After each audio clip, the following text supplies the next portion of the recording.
Good evening, everyone. I am Sam Williams, interning with the Nature Sci. Welcome you all for the today's webinar on the fundamentals of GIS and RS remote sensing. Before we proceed, I would like to introduce my team members present here, Dhriti and Aarti.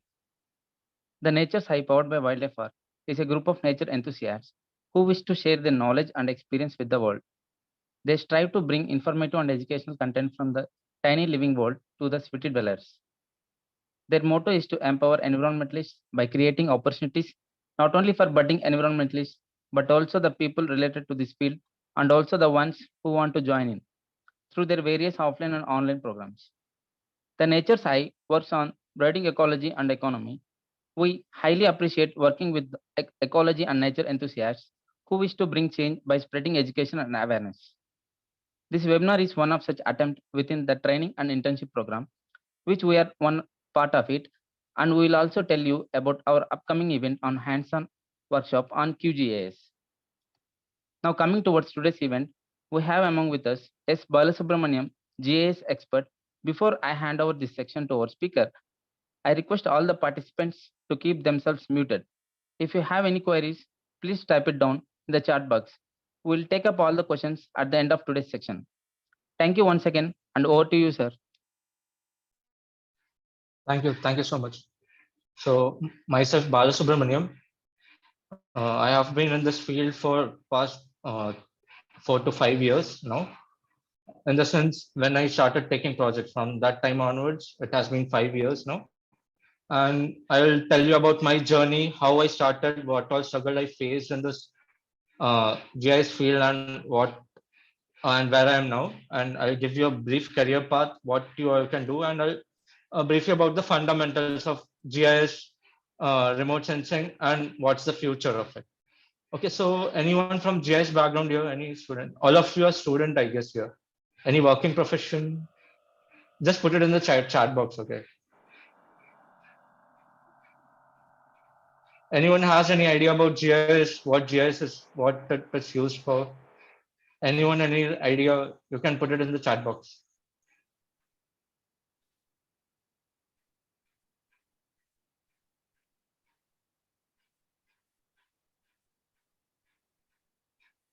I'm audible, right, everyone?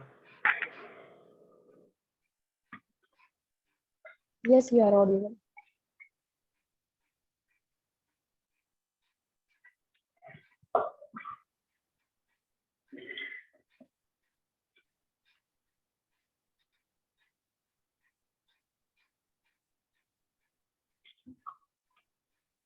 Okay. Yes.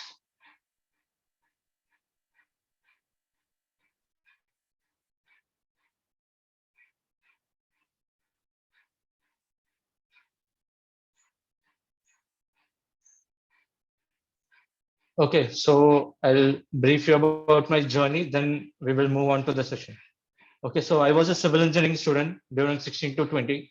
At that time, I had a module of town planning. So there I used this software QGIS. Then I slowly started developing interest towards it. Okay, so then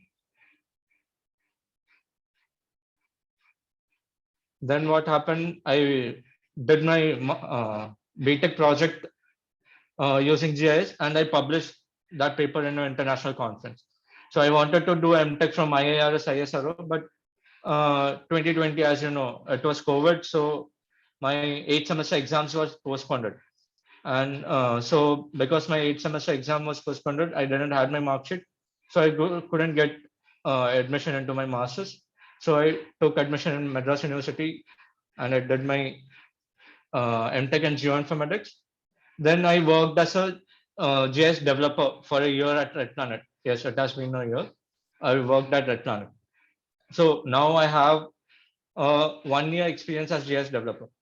Now, if I just put the what all software I use and what all technology I use in my LinkedIn session in the description, I used to get 2-3 offers in a week. Like, I don't know how many of you know about RMSI, Burns. So RMSI is a company which sends manpower to Apple Maps, which outsource people to Apple Maps. If you want to get directly into Apple Maps, they you need a minimum 7 to 8 years of experience in mapping. Then only you are eligible to go to Apple Maps. But RMSI, what they do is, if you have 1 or 2 years of good experience, you can, even as a fresher, they take you if you have the skills. And so RMSI, they usually outsource to Apple Maps. So I get offers from, now I'm starting getting offers from those companies to work in Apple Maps, Burns, Infosys, TCS, Accenture, etc. So if you tell them like, yes, I am currently in my notice period and I have an offer from XYZ company. So what the next company does is, they will hire you immediately. Like everything, the moment you no need to apply to the company. Even they approach you, okay, for the role. If you have all the skill sets, everything, and your LinkedIn profile is all set, then they will be approaching you. And if you just tell them, yes, you are serving the notice period, immediately they will call you, ask you, okay, as you're in notice period, you may be applied in some other companies, or you will be having offers. So what is the package? So the same thing happened with me. Actually, I got in Mumbai. Now I'm in Chennai, so I want to relocate to my hometown. My family is settled in Mumbai, so I got offer there. Now I'm moving there. So what happened? I got another offer from XYZ company. I said no. I already got one from Mumbai, and I'm shifting to go there. They're like, no, we will pay you more, a lakh more, 2 lakh more, 3 lakh more. It happens. Is the demand is more, the people are less in this field. So if you are interested, then let me know. Oh, I'll guide you, what all things you can do for you this time. Okay, so this is my journey. Now, even I'm not sure where to go next, which offer to take, or should I go for a PhD? I'm not sure about it. Okay, so without further ado, we'll start to the session. So, anyone has any know what GIS is? Can anyone define in brief in the chat box what GIS is, or what remote sensing is? What idea you have?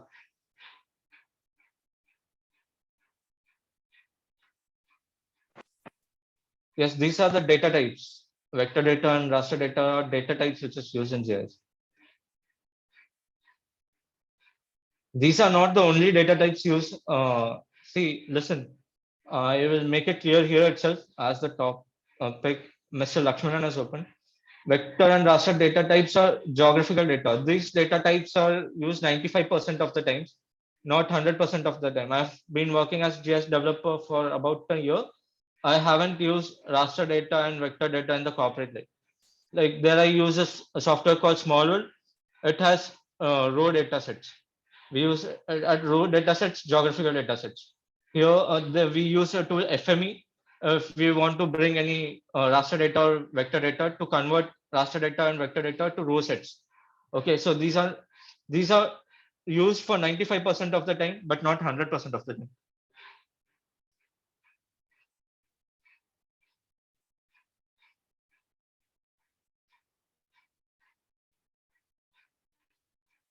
Okay, so for research and everything, we will be using vector and raster data sets,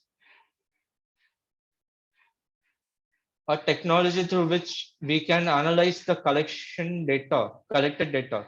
Yes, it's partially correct, but the data should be spatial. Then only you can bring it to a GIS environment. Okay, Hitesh? Spatial in the sense it should have a position in the earth. Okay, it should have a space. It should have a space, X, Y, Z values, coordinates. Large satellite data as well as many raw data sets are analyzed, monitoring, also for various purposes. Yes, satellite data is it comes under remote sensing. It is your this thing. It comes under raster data. Okay, all the satellite images are raster data. System of software hardware combined to help manipulate analyze spatial data. Okay, okay, that's enough. I'll move it forward with the presentation now. Wait, I'll share my screen.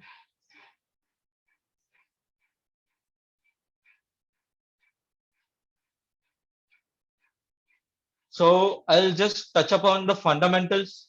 the basic definitions and tools which you should be aware of if you are thinking of a career in GIS, or you are going to use GIS as a tool or as an extension of your work, research work, or whatever, your coursework, whatever it is. If you are planning to bring GIS into it, I'll just touch upon the fundamentals, the basic definitions, and the basic principles of it. Okay.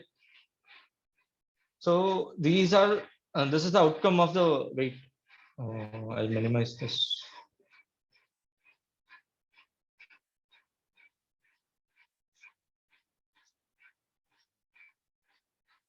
So this is the outcomes and objective of the 4-day workshops, and I'll just tell you what I'm going to teach there. You just need a system with the stable internet connection and QGIS installed in it, and an interest to learn. If you have any further queries after the workshop too, you can contact me. It's okay. I'll clear your doubt. Maybe I'll be busy in working days, but in weekends I'll try to clear as much as possible. Okay. So the objective of the workshop is to equip you guys with the basics of QGIS, and uh, make you independent enough. If any problems comes to you in QGIS, you should be able to solve referring to any documentation. Okay, you will be clear with your fundamentals of QGIS, how to use, how to work, how to carry out any analysis, and if any future nearby future any problem comes, you want to solve using spatial tools, then you will be confident enough. Yes, I can carry out this by my own, and I referring to any document or external sources, uh, reference materials.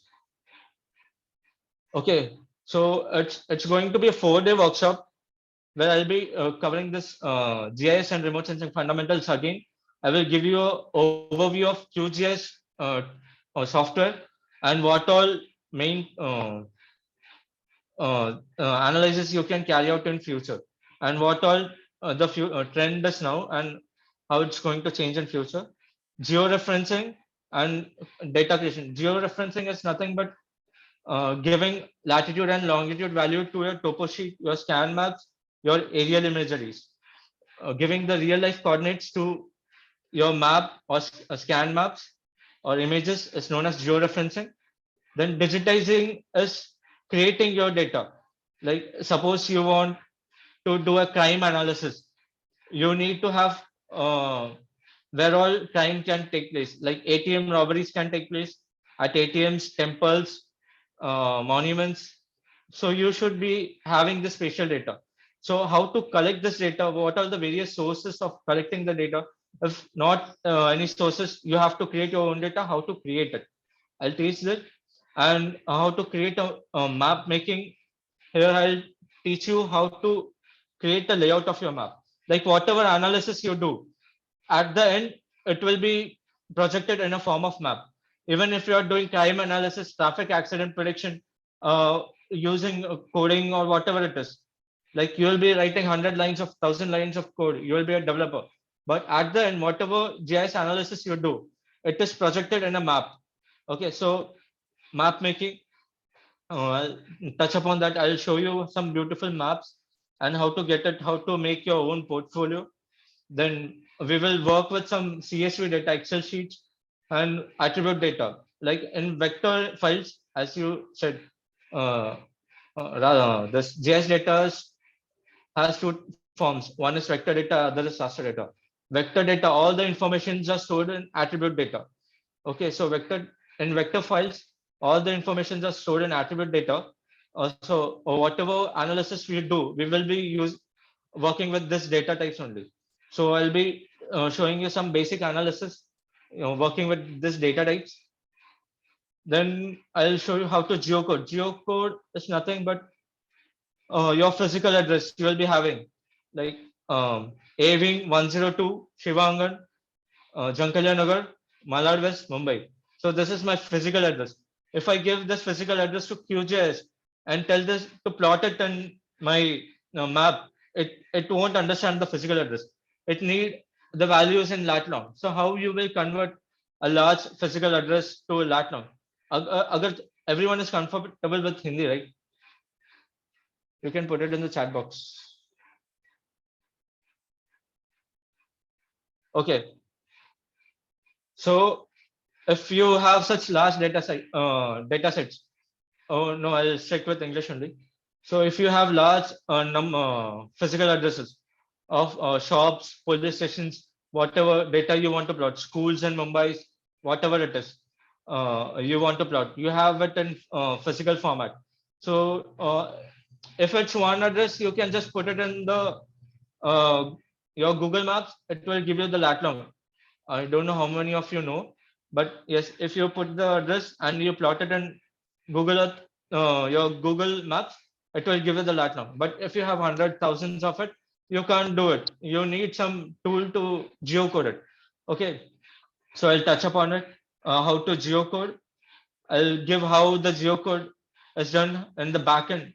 Like here in the tool, if you give the physical address, it will give you the lat long value. But how it works, I'll teach you. Then plugins, how to add any external plugin extensions, and how to create heat maps, thematic maps, earthquake maps. Wait a second. On day 4, we will do some proximity analysis. Like we will create some buffer maps and do some basic analysis, statistical modeling. Then we will create some animated time series map.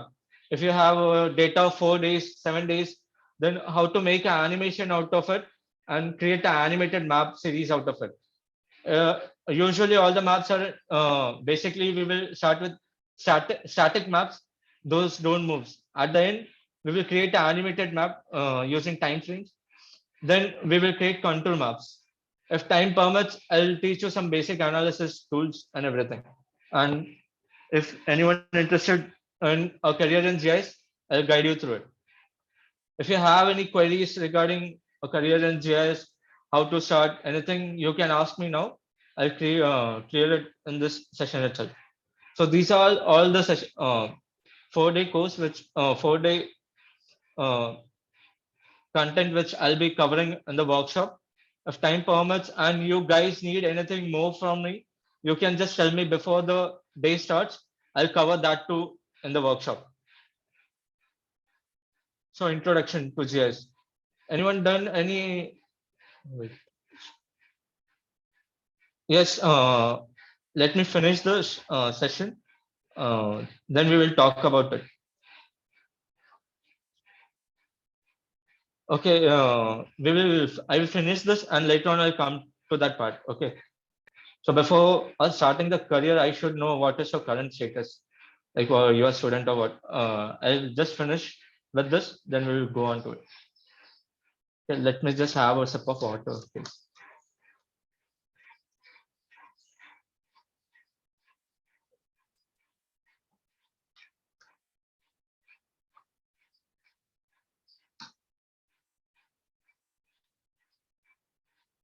Yes, yes, I have attempted the IARS interview.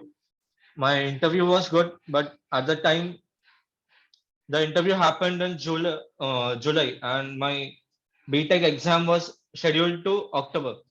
During the time of interview, I didn't know when my BTech will get over. So they were about to start their course by August 15 of 2020. So what happened is, after my interview, I got 2-3 mails asking me to submit all the documents. I've submitted all the documents except my 8th semester mark sheet and provisional certificate. So at the end of this thing, uh, when the list came out, my name was not there. So actually, I already took a year drop for IIT after my 12th. So I wasn't ready to take another year drop for IIRS. So I went up with other options.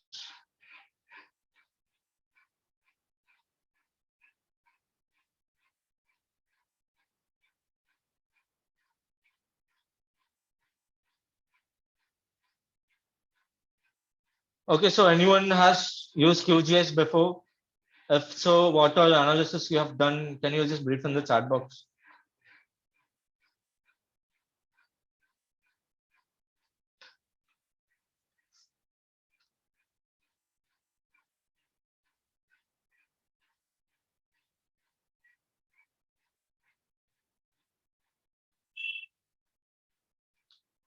Okay, so maybe your institute has been gone with ArcGIS.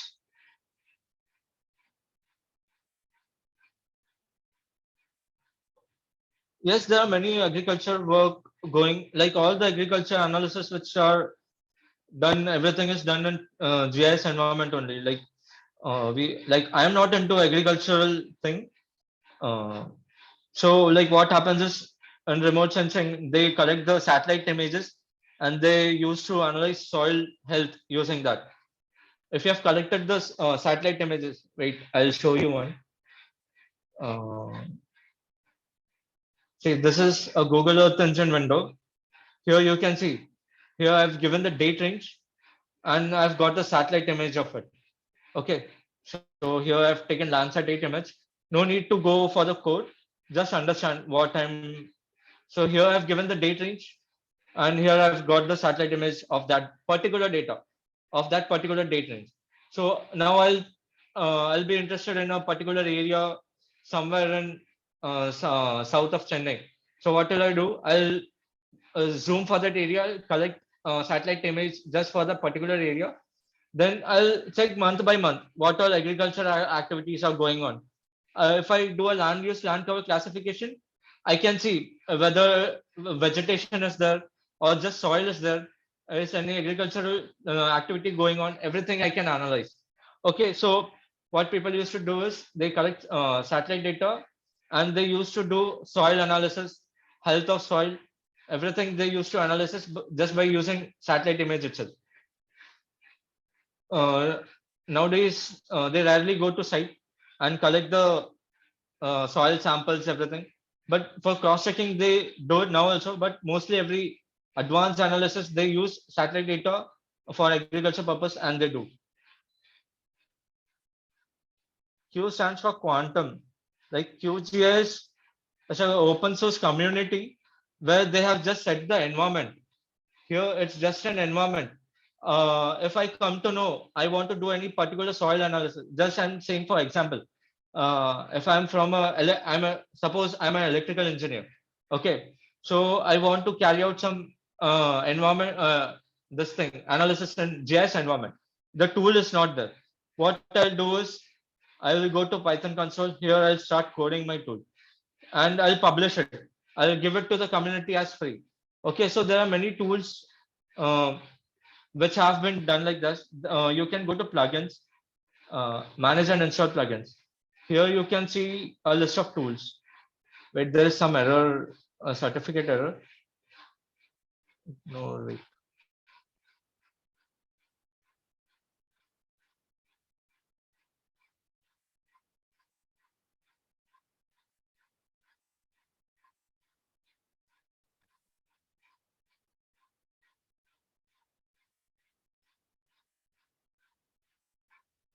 Okay. So what happens in QGIS is the community has given you a software environment. Now what individual developer do is as part of their contribution, if I come to know there's any issue or if there's any bug, I will report to them or I'll source them and give them the solution. So see here you can see animate OSM, what tool is that? Someone OSM stands for OpenStreetMaps. So someone has developed the OpenStreetMaps and other person has developed a tool to animate those uh, data sets. Okay, so there are a number of tools. Everything is not developed by community. It's a free community. If you need, if you feel like donating someone, you can support them by either developing a tool or whatever, or by financially. Okay, so QGIS is an open environment.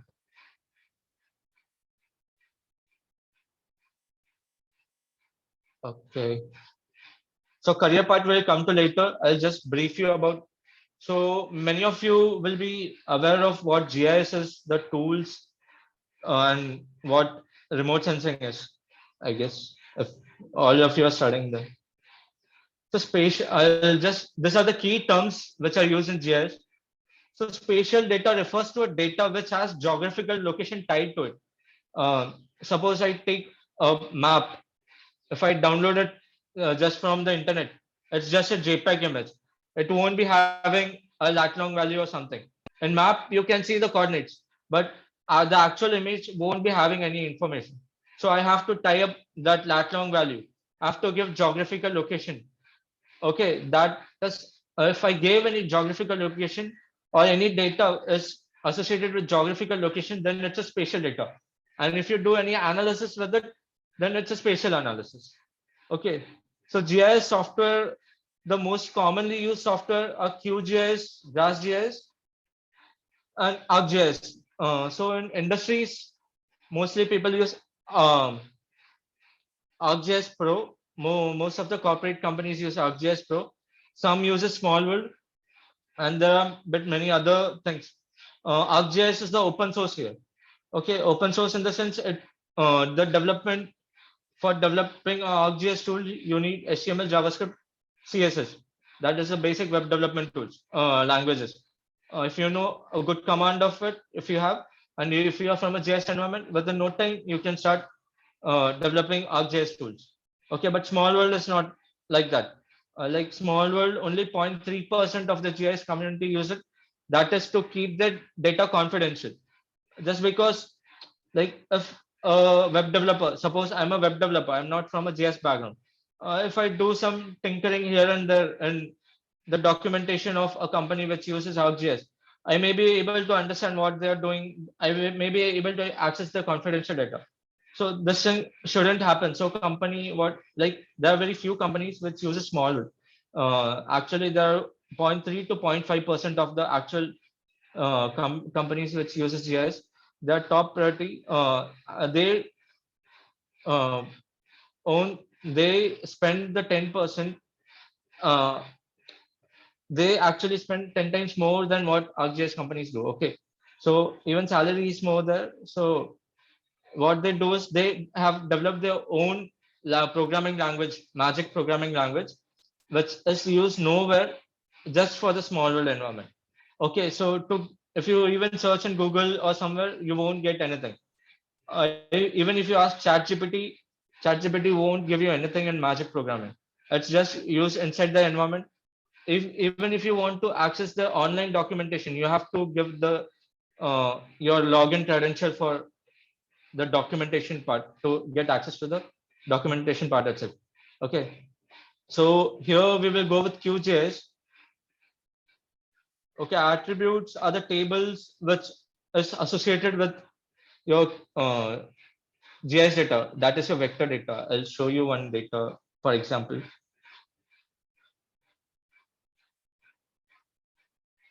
Here I have a shapefile with me.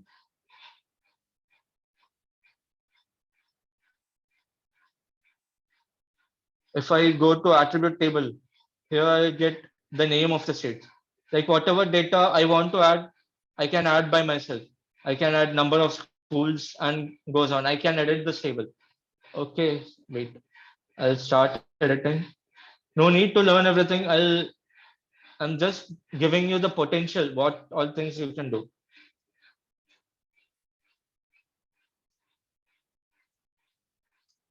See, I've added a table.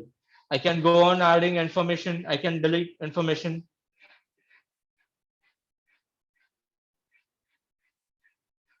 Okay, so this is vector data, but this is not the case with raster data. In vector data, you can go on adding information. It has an attribute table associated with it. Okay, but in case of vector data and raster data, if you go on zooming it, you can see pixels.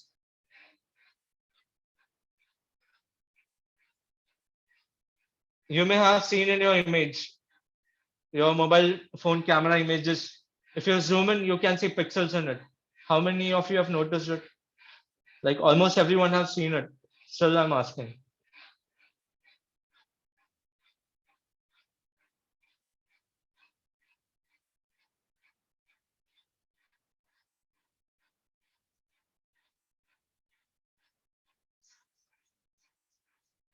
So if you go on zooming it, your raster data, you can see pixels. Say here a grid-like structure. Like if you zoom it to infinite, you can see pixels. Okay, so in raster data, all the informations are stored in pixels. Okay, In vector data, you have a table and all your informations are stored in table. Okay, you will be having a table. You can edit this table and do whatever. You can go on adding informations about the data, spatial data, and you can carry out any mathematical calculation, everything. But in raster data, uh, you will be having pixels, and the pixel, there will be a numerical value stored in the pixels. Okay, suppose you are downloading a satellite image, it will be having a 10 to 11 bands. Each data, suppose you want to work with the land surface temperature, you have to go with band 10 or 11, because 10 11 has the information, the surface temperature information. Okay, every band has a particular information associated with it. Okay, 456 will be having will be RGB. The others will be micro infrared rays, like that. Okay, so each pixel will be having a single value associated with it. That is your raster data types. And in vector data, you can store n number of data. Okay, so these are basic terminologies of GIS. Now, how many of you are aware of this image? This everyone would have seen in your 12th standard textbook, electromagnetic radiation.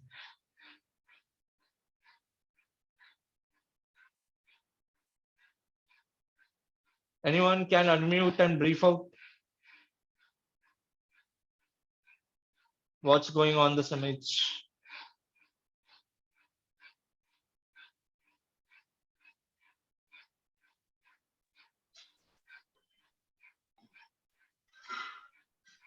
Hi. Hello. So what's happening here when the EMF from the sun hits the Earth's object? Some of the radiation is absorbed and some of it is transmitted or reflected back, and then it's recorded. Like the satellite has sensors which are able to detect the radiations from the object, the different objects. And since different objects have different radiation and reflection capacities, the sensors are able to tell the type of radiation that has been reflected back. Yes, you're correct. Yes, you're correct.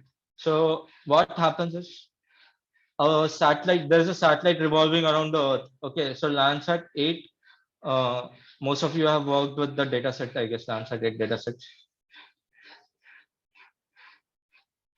Yes, so there are two types of remote sensing. One is active and passive. Active has its own source of energy, but mostly we go with passive remote sensing. So the satellite won't be having its own source of energy. It takes energy from the sun. So what happens is the solar radiation hits the Earth's surface, and when the radiation is hit on the object, what happens is forest absorb some amount of light, water absorbs some amount of energy, grass absorbs some amount of energy. So this amount of energy absorbed by each object is different. So the rest of the energy is reflected back to the atmosphere, and that energy is captured by our satellite. That whatever the value is reflected back is captured by our satellite. So each object will be having a different values for the energy. So by differentiating the values, we will be get to know, okay, this is a forest body. So here it's a built up area and so on. Okay. So this is how your satellite image looks like. When you download a satellite image, you will be having 10 to 11 different bands in TIFF format. Okay, so these are the wavelength of captured by each sensors. This is for Landsat 8. So here you have RGB, near infrared, short infrared 1 and 2. Then you will be having heat bands. Okay, there will be a totally 11 bands from 1 to 11, I guess. Then you will be having metadata when the satellite image is captured and so on. So this is how your data set look like. Whenever you download a satellite data, I'll show you in the workshop how to download it and analyze it. So this is each value will be stored in a different satellite bands. You have to make a composite of it and extract the information from it. So out of this 7 bands, so whenever you create a composite, here we are creating a composite of blue, green, and red. So these are the wavelength associated with it. Okay.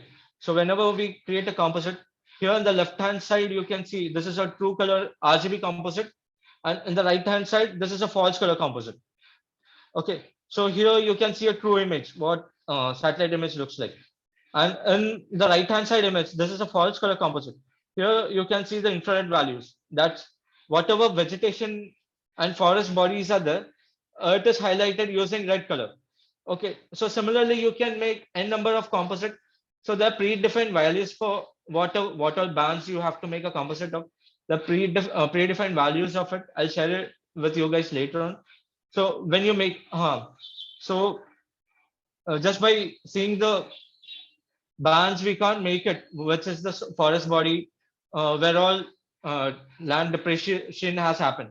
So we have to make a composite of it, and we have to analyze using textures, colors, etc.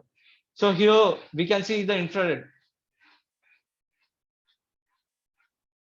Yes, built up blue, water black. Yes. So here we can make out, okay, this red color is my vegetation. So similarly, we have to make other composites and do the classification and analysis further. Okay, data types. I have explained you already. There are two kind of major data types. One is raster, other one is vector. In raster, all raster is made up of pixel, small square cells. Each pixel has a value which represents a specific feature or attribute. Okay. So anyone has any doubts in this?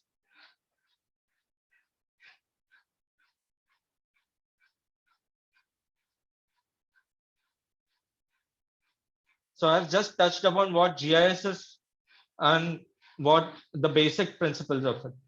Basically, this is how the data is collected. Okay, then I'll just show you satellite image, how it looks like. Okay, so basically it takes, for Landsat, it takes 14 days to revolve around the Earth, and the satellite images are collected in strips. Okay, so here you can see, here I've given a date range of 15 days, and wait, it's getting loaded. Actually, it's a large data set, so yes, so here you can see the images are collected in strips, and in between you can see some strips are missing because those data set is not pre-processed and uploaded by the time. Okay, so here you can see in the 15 days range, this is the satellite image captured by the satellite Landsat 8.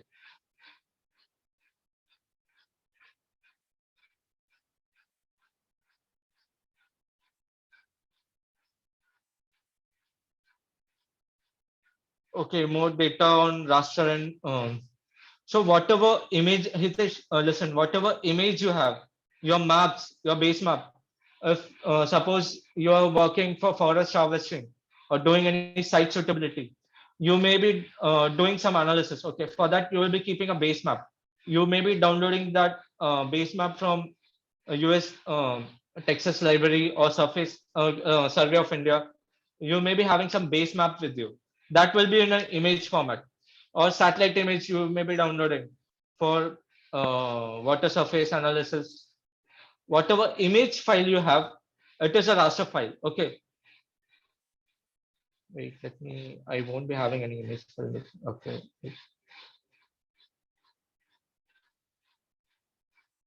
So whatever image file you have, it is every image comes under raster. Okay, and your vector data sets. I'll show you vector data sets. I can show you.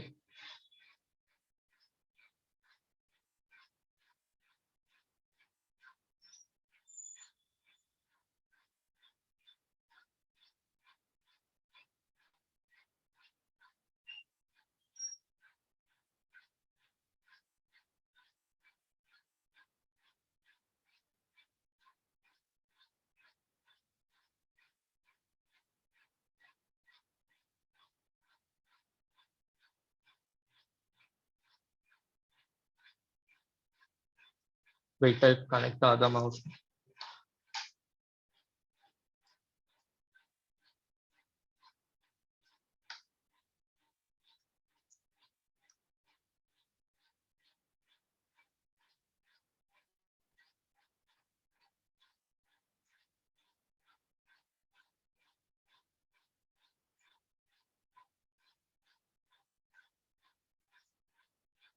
So in vector data sets, there are three types.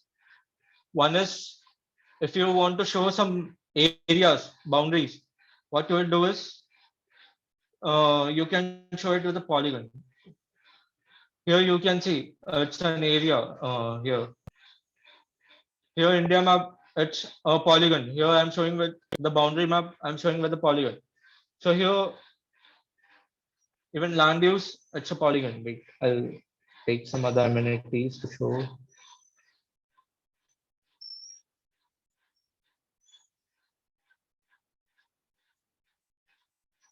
If there is any network, road network, highways, railway networks, you can show it with lines.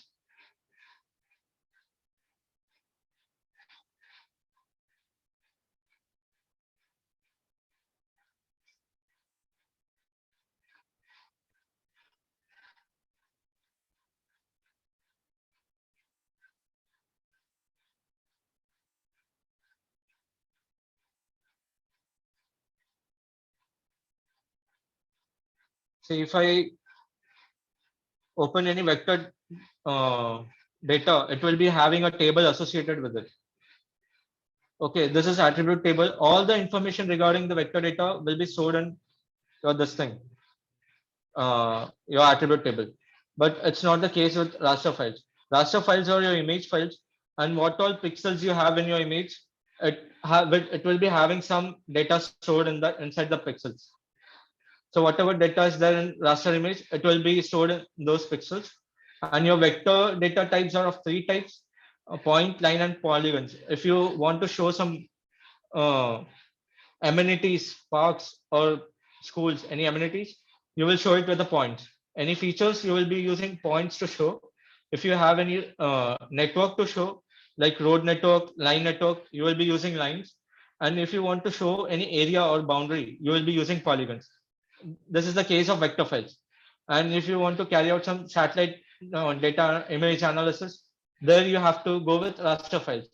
If you want to keep any base maps for these things, here I have my India polygons. If I don't have this, I have to keep a base map for this. For the base map will be a vector file. Okay. So now I will just pull out one map from, see, this is a map. So, okay, so basically this is a raster file. Actually, it's an extension. Here you can't.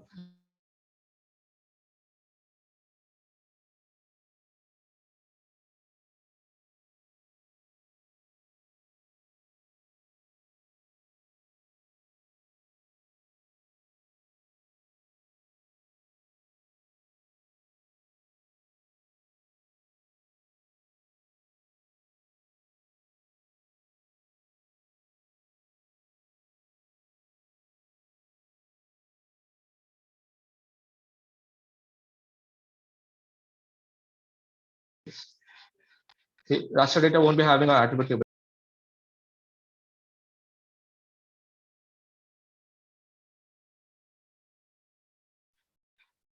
Sorry guys, I got disconnected. So your TIFF files, GeoTIFF files, everything is your raster file format. So in vector, you will be most of the times going with shape files. So shapefile is a file format for vector files. See, if I'll show you here. This is my shapefile. So if I go to properties, here you can see my file format .shp. See, file format .shp means it's a shapefile. Okay, so most of the vector files which you will be working is of shapefile. I'm not saying every file, but most of in 98% of the cases, if you are working with vector data, it will be in shapefile. It will be having .shp for file format. And whenever you are creating a shapefile, you will be having this SHA, DBJ, this files, 5 6 files associated with it. These are the supporting files. If I have to open a shapefile, I need the supporting files too. Okay, is that clear? Any doubts?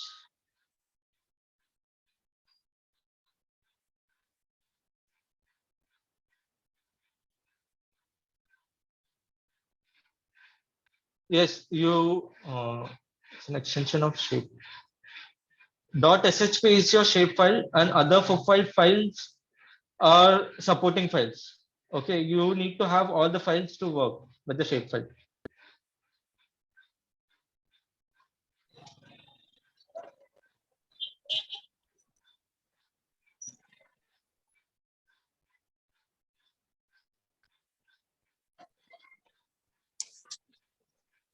Does anyone any queries?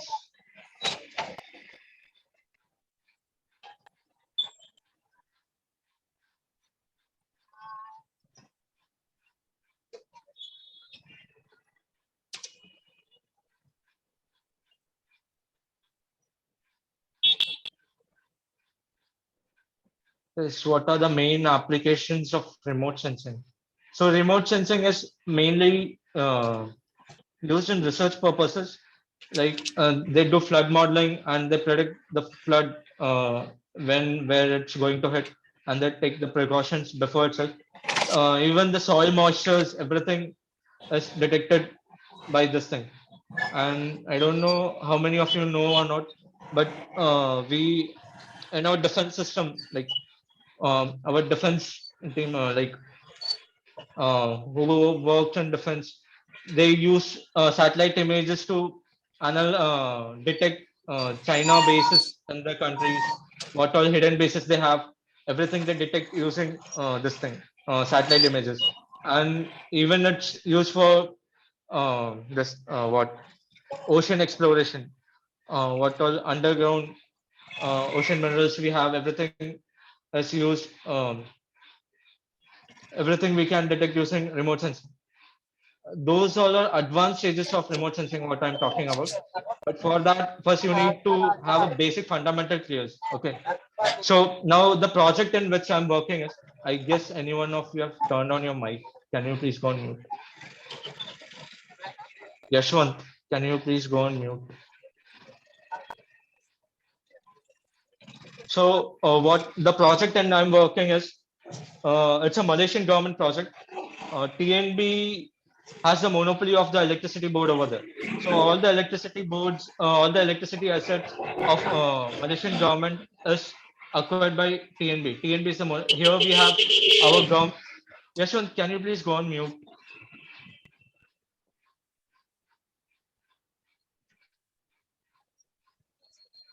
Yashwant, can you please go on mute? Okay. So wait, let me finish this. I'll cover the main applications and this thing first, and then I'll come to this next. So here I'm working on a Malaysian government project. The TNB has the monopoly of the electricity. Okay, the Schneider is providing them with all the electrical assets and IoT devices, Internet of Things. Can you please go on mute? Yashwant, please. Okay. So Schneider provides them with the IoT devices to monitor the health of the electrical devices, the cable assets, wire segments, transformers, substations, bus bars, everything. Okay. Yes, I'll come one by one. So Schneider provides them with the IoT devices, and this TNB has a team in Malaysia which digitize all, create GIS data by going to the field. If all the GIS data of all the elements, whatever electrical assets they have, they digitize all the data, they create the GIS data of it, and we here, like the Red Planet team, which the team in which I'm working, we develop the code and logics to make this data work and sync with Schneider's ADMS system. So this people, Malaysian government uses small world software. Schneider, which provides them with the IoT devices, uses another software, ADMS, Advanced Distribution Management System. So we have to sync the data between both. Okay. So to sync the data, my main work is to develop the web services. So if TNB team digitize any data today and upload it to their server, then it should be synced with the ADMS system as well. Okay, so at the end product of this project is to develop a dashboard in which the Malaysian government, which sees over the electric board, that is the TNB, they should be able to see all of the electrical assets live performance actively. They should be able to get the live data of the electrical assets. If any transformer is going down, they should be able to detect before it goes down and reroute the electrical supply from the office itself, from the main control center itself. Okay, so and later on they can go to the field and change the transformer. So temporarily they should be able to reroute the system, and if there is an so that your electricity is not interrupted. Okay, so this is just one example of GIS which I've told you in the project which I'm working. Okay,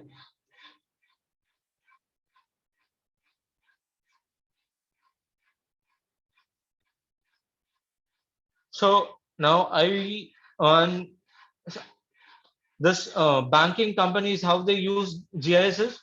So you would have been taken insurance with your insurance agencies.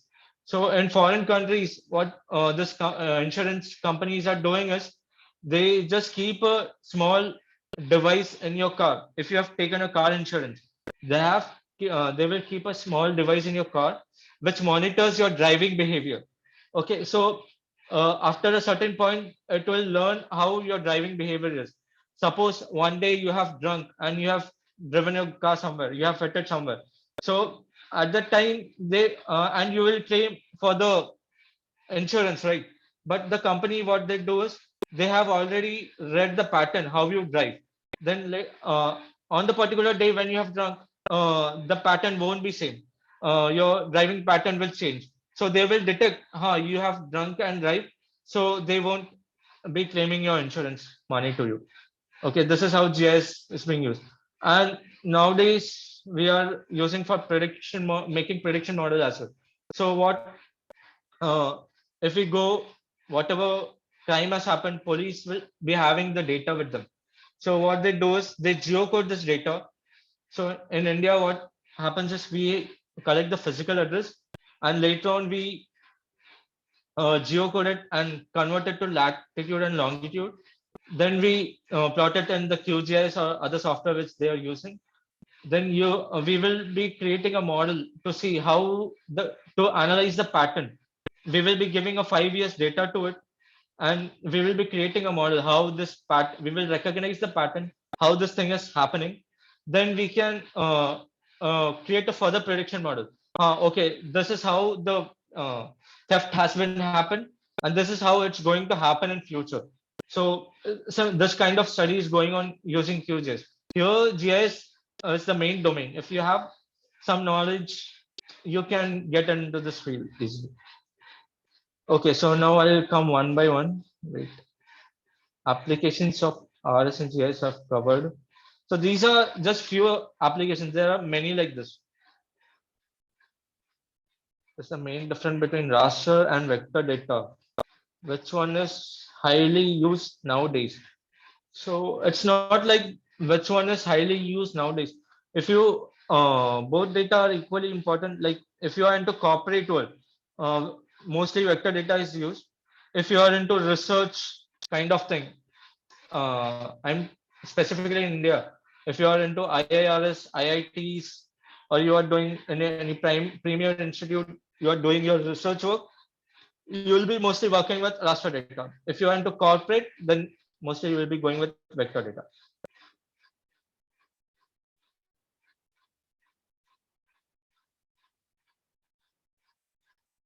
Vector data, what do you mean presented in the slide? I haven't presented anything regarding vector data in the slide. I guess.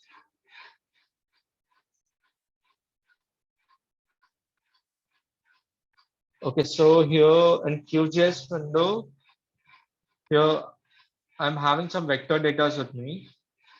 So this is, if you search for OSM data, you will get it. I'll show you in workshop how to get this data. Here I have railway networks of the whole country. You can see it with the pink lines here, right? If I zoom in, then it will load. Okay, so it will take much time, so I'm not zooming it in. If you go to attribute table of a vector data, all the associated data, whatever information is there, everything you can get it in the vector data. Okay, but raster data won't be having any such tables with it.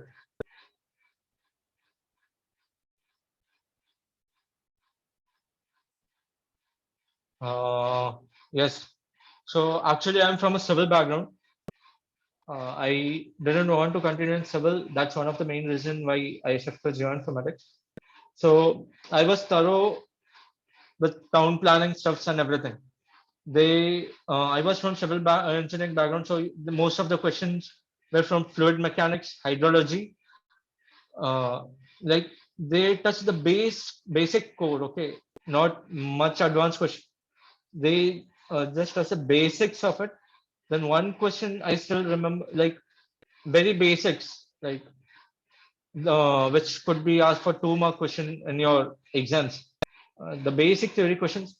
Then one question they asked me is, they have given me the soil condition and the type of foundation for a building. Okay, they have given a pile foundation and they have given the soil condition, what soil type it is, and they have given the age of building. It's a 50-year-old building, and the earthquake hits at 6.5 magnitude. Whether the building will fall or not. This is one of the questions which they have asked. Okay, they have given me, and I have to justify my answer.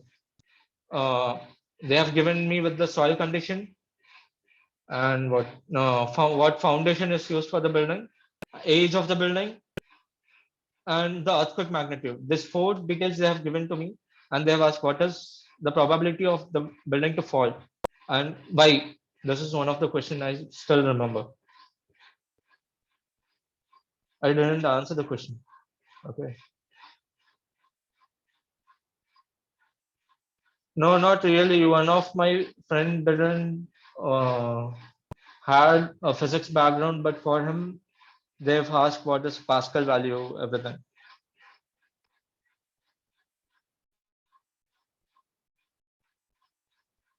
It depends.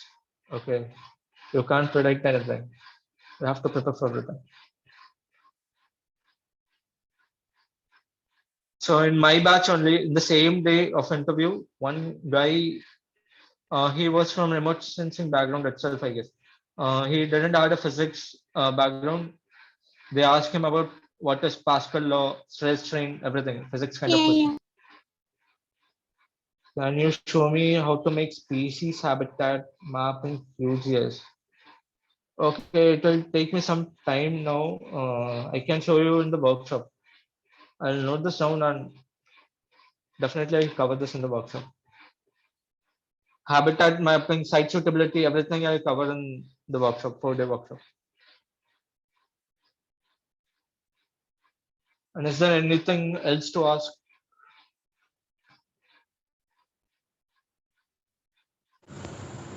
I think we have covered question. Wait a second. Okay. Pilots.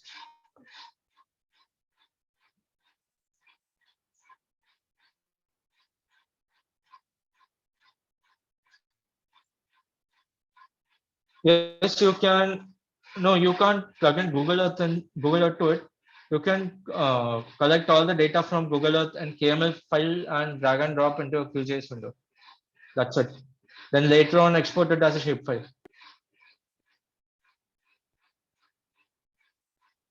If you have plotted everything in Google Earth, you can export it in a single KML file.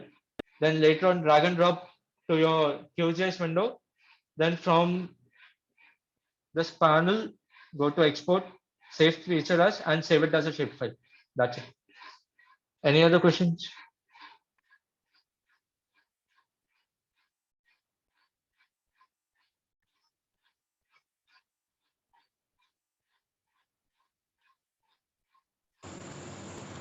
There are many we spatial have data. Yes, we have to stop. Yes, but still, um, there are many spatial data sources, okay. but for industrial location information, you can't get accurate. Whatever spatial open source data is there, you can use it for your research work. It is not updated regularly. Okay, so you can search open source, GeoFabric. These two places you can search for data, but I'm not sure it won't be updated. That's I'm 100% sure. Like it depends how accurate you want the data. If you don't have any other questions, we can conclude. If anyone wants to ask something, you can.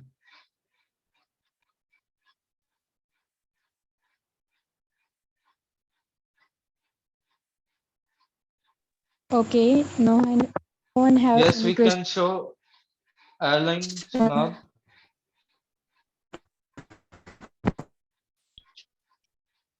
It's not airlines. This is railway network. Airlines I can cover in the workshop.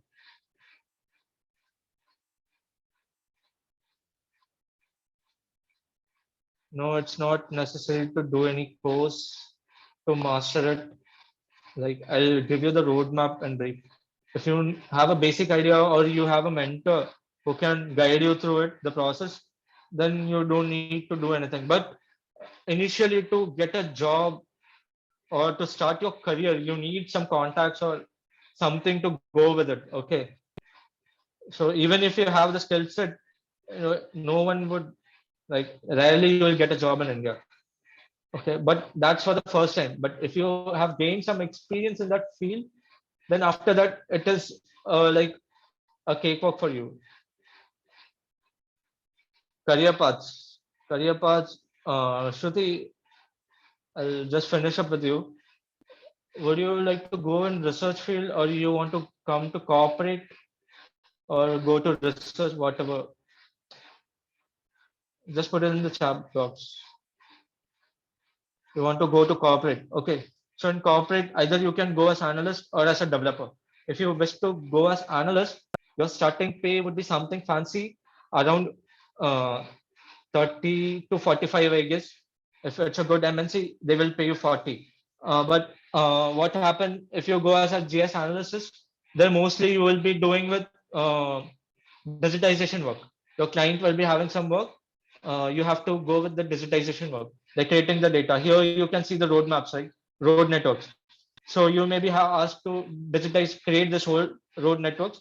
So you have to draw this road networks. Okay. So this is to start a career in GIS. It's okay, but later within a year you try to switch to development side. Okay. So development without any experience, you can't get into it. Either you have to start with small firms. Here, there you won't be getting a good salary. In my case, I started with like the company in which I'm working. It's getting a big projects and everything. That's great, but it's a small scale. It's not a MNC. It's a small scale company. My salary as an intern after completing my MTech was 9,000. Okay, 9,000 I was getting after completing my MTech. So that's how I started. So it's very difficult to start as a developer, but now I'm getting much good options. Like if without giving like my interview, which I face, I just have to brief them about my experience, my projects. So with my projects, wait guys, I'll show you my CVs also. Wait. Let it be okay. So with my projects, I have published 2 3 papers. Okay, apart from my corporate, I published 2 3 papers. So I can show some more this thing experience and GIS. Okay, so here I just have to go through what all publishing work I've done, where I've published, and what I'm working on corporate. So this is what my interview is all about. That's it, nothing else. And companies ready to offer me what I demand. Okay, so this is how where I started, and this is how the career is going on now. So GIS developer, there are very few people, but company won't take anyone as a fresher. Okay, so it's a little tough to gain some experience in this field. once you have some experience, then later on it's very easy for you. Any other questions?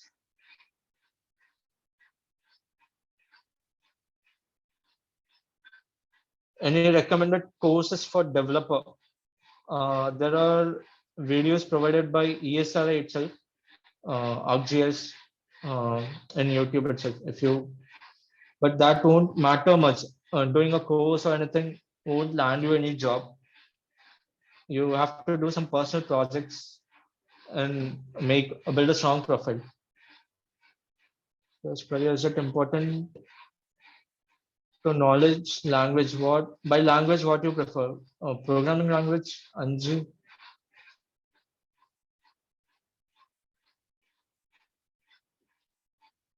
Yes, you can go with any language, any programming language. You have to uh, do some C++. Java is not used much. If you want to start, you can go with Python, or you can go with web development, that is HTML, CSS, and JavaScript.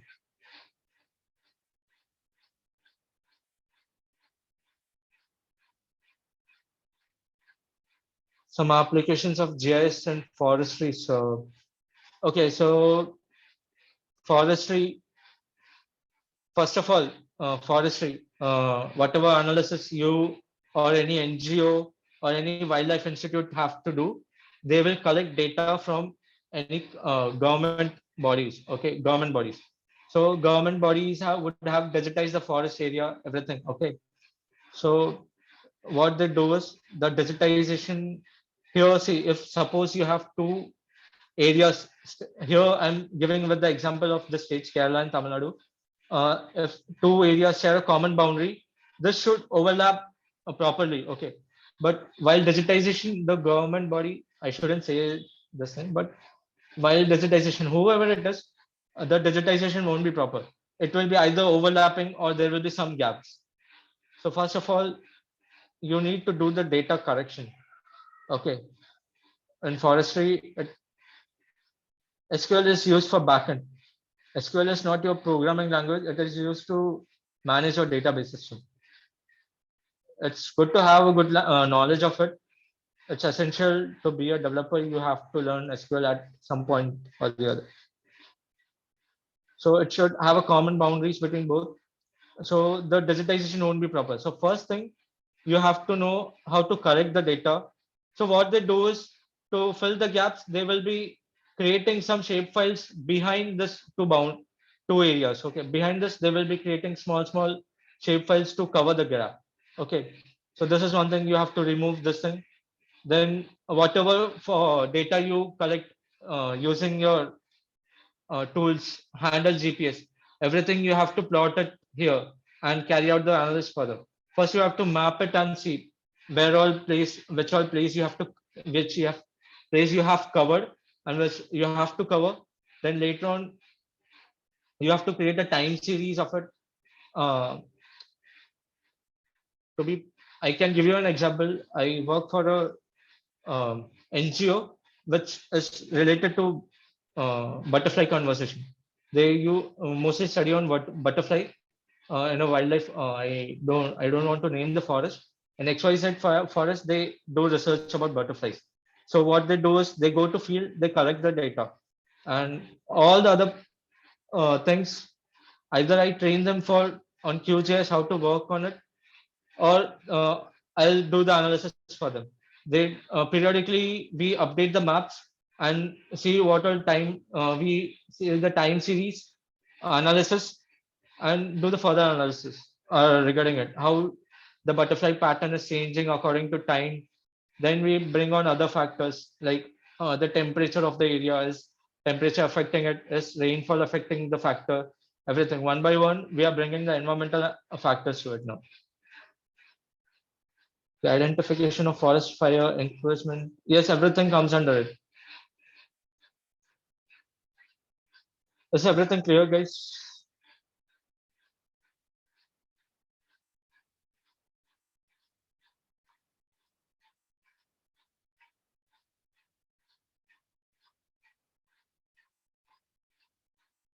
So this airways mapping mapping, I'll show you how to do it by collecting data, everything in the workshop. Then someone has asked for species, habitat, that also forest harvesting, everything I'll show in the workshop. If you want me anything to cover in the workshop, just let me know.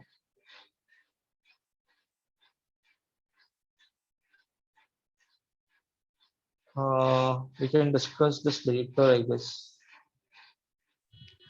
Okay, I think we have covered all the questions. Thank you so much, sir, for such an insightful session. It's a great honor to propose the vote of thanks to all who helped in How making this to webinar successful. On behalf of Nature's Eye, I would like to thank our distinguished speaker, yes, Balasubramaniam, for the excellent and meaningful session. Who have some announce We have some announcement for the participant, so I request you to please stay for a few minutes. Our main event is on 15 to 18 June. It will be on time 6 p.m. to 7:30 p.m. for 4 days. We have an exclusive discount offer for all those joining today. The original price of workshop is 999, but you got it at 849 rupees. Anyone who wishes to register, get in touch with us via WhatsApp group or mail. This offer is valid for next 48 hours only. Once again, I would like to thank all of you for joining us. Thank you so much, and I hope see you soon again. Good night. Okay, so how do you put environmental factors? So here I'm having my base map. I'll just brief you, and this thing, my road network map. So what all things I need, I'll bring it in one QGIS project. Then I have several statistical tools. If I search for statistics, see, if I search for statistics, your tools are popping up. So what all statistical analysis or prediction model I do, I'll do here. No, I don't carry out everything here. I use Python for it. Like Python, there are many geospatial libraries. I use that for spatial analysis and do the analysis. First, we check the current trend, then we go for the prediction. And for that, if suppose we have a 5-year data, we work just with 3-year data. We keep 2-year data aside. Then by working with the 3-year data, we create a model. We create the future trend. We may develop a model and we predict the future trend. And we check with the 2-year data which is kept aside, how much accurate our model is. Then if the model is accurate, by seeing the accuracy percentage, yes, we can conclude, yes, this model is correct. We can go further with this. Or else we have to make corrections and do the modifications. Actually, this is a long topic. We can't cover it. How to bring in all the environmental factors.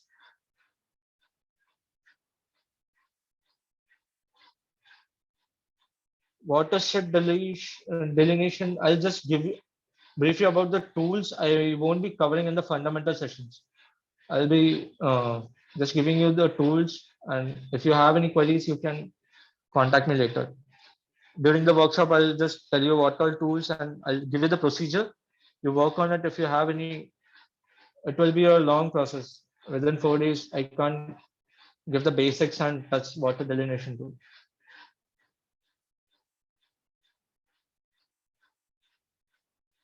If you want, if time permits, I'll cover this, or I'll give you the manual and everything. If you have any queries, you can get in contact with me later.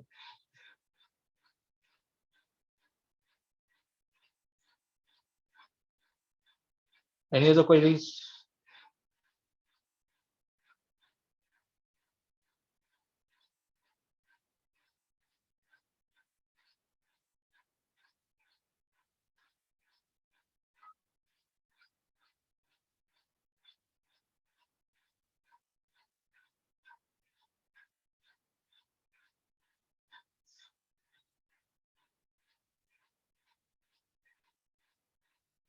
Thank you all.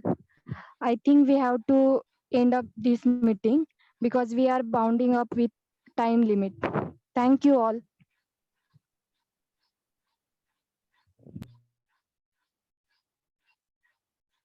And you can ask queries in workshop.